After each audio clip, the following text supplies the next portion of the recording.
So this is Roulston Scar. Can we see this like sort of table-like element? You see how the way it's flat at the top? And we're back. Yeah. You got me? So this is Roulston Scar, and this is the site of an Iron Age fort. And it's one of the most important ever excavated.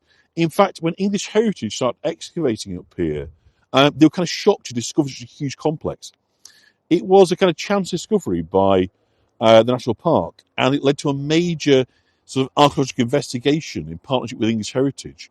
And it's revealed that the whole plateau up here was once a massive hill fort, believed to date back to about 400 BC. It covers an area of about 60 acres, and it was defended by a perimeter about 1.3 miles in length. So it's the largest Iron Age fort of its kind in northern England, and it's one of the top 20 in terms of size in the country. It's on the western boundaries where we are now of the national park. So say we're looking at this flat plateau right in the top of your picture. This was the site of an Iron Age fort, so 400 BC. So what's that, 2,400 years ago? This was a major kind of settlement. And you can understand why when you look at how it commands, the views right the way across the valley. So this is, we were talking earlier, this is now the Vale of York and Mowbray that we're looking at. As I say, the cloud cover sitting a little low. On a good day, you can see up to 45 miles from here. So it really is, obviously you can never guarantee what the kind of light's going to be like.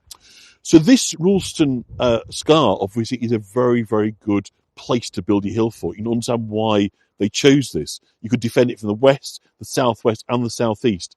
And it's got very steep valley sides, and obviously you've got breathtaking views across the top. So we're going to walk up towards it.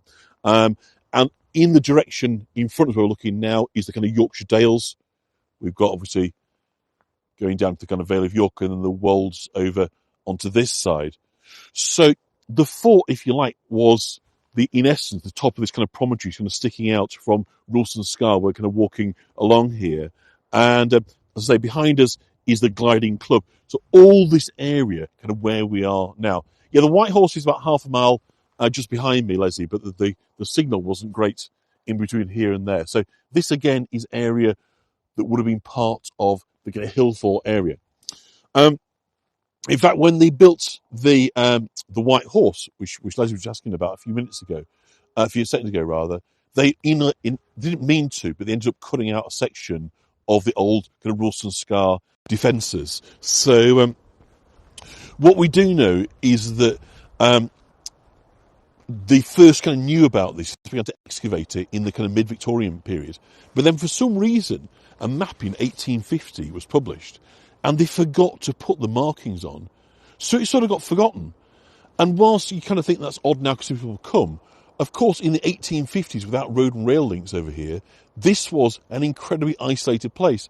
So in essence, they forgot about it for about sort of 50 or 60 years, and then began again with the excavations of Roulston Scar on kind of Iron Age hill fort. And it's been an extraordinarily rich kind of sense of kind of discovery in terms of the earthwork defences. And as I say, the further we get, I think, isn't it? It really said, do you imagine you're a sentry and you're there looking out? The way it just commands that landscape is remarkable, isn't it? You can see why you would pick that to be, put your fort up there. There's not much really. Thank you, guys. That's lovely. There's not much, can get to you. And what we do know is, in effect, it was like a regional centre. It was a meeting place for the tribes. Because, of course, when you see Gormere Lake just starting to appear in the middle distance, so we'll talk about the lake in a little bit. I don't know. It's weird when we're on Zoom. There, the lake is. Can you see the lake? There's Gormere Lake right in the middle, one of the natural lakes of this area. Yeah. Yeah, the sky is fabulous. The sky's looking great, so hopefully we're getting into some kind of drama as we walk our way kind of round towards, as I say, what James Herriot called the finest view in England. That's about kind of 10 minutes walk away from here. So we're going to gradually kind of walk our way around Roulston Scar. And so what we know is there's a series of very elaborate ditches and defences. Sorry, again, the signal's just a bit not so great here. That kind of followed, if you like, the top of here, which enabled it to be kind of properly defended. So it's sort of very, very sophisticated. In fact, I think I've got an image somewhere of. Did I load that one up?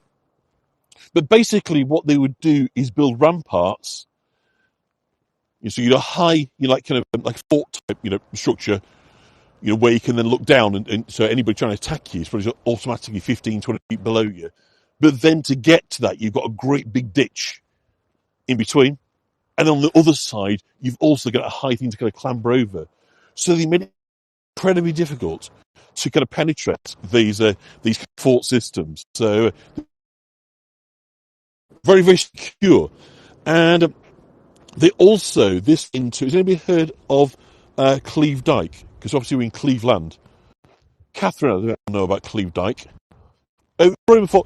Well, actually, the opposite. It was used, I'll tell you that in a minute, it was used to kind of fend off. Does anybody know about Cleve Dyke?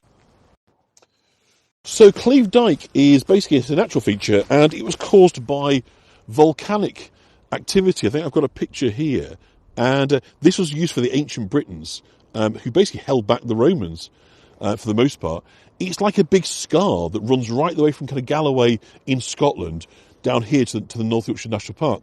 And so consequently, as you can imagine, with this kind of V-shaped escarpment, the Romans were very, very good at, fighting battles on flat lands like they've got in front of us, mobilising, building, kind of forts and roads and so forth. They could move people, and they were brilliant at doing that.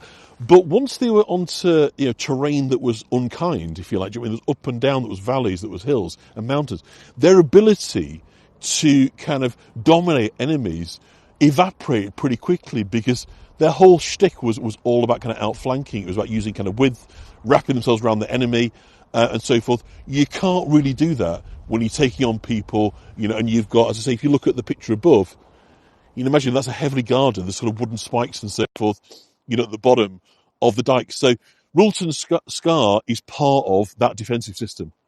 So this is, it's an absolute grade A, system of kind of protection that meant that, you just a non-shall pass. What's that? Is it Monty Python non-shall pass? This is pretty much kind of a non-shall pass kind of system of sort of defences. And as with a lot of things there, as technology's kind of moved on with kind of satellites and geophysics, they can now see a lot from space. So a lot of the understanding of kind of how things are structured, how they shape and functionality of the defences came about. So again, we're looking at a really nice view now of Roulston Scar Hilltop Fort just in front of us. So there's a slightly to the right of the picture, sort of flat top. So it's been levelled off to create a wonderful kind of defensive hill fort. Hello, those that are joining us. You are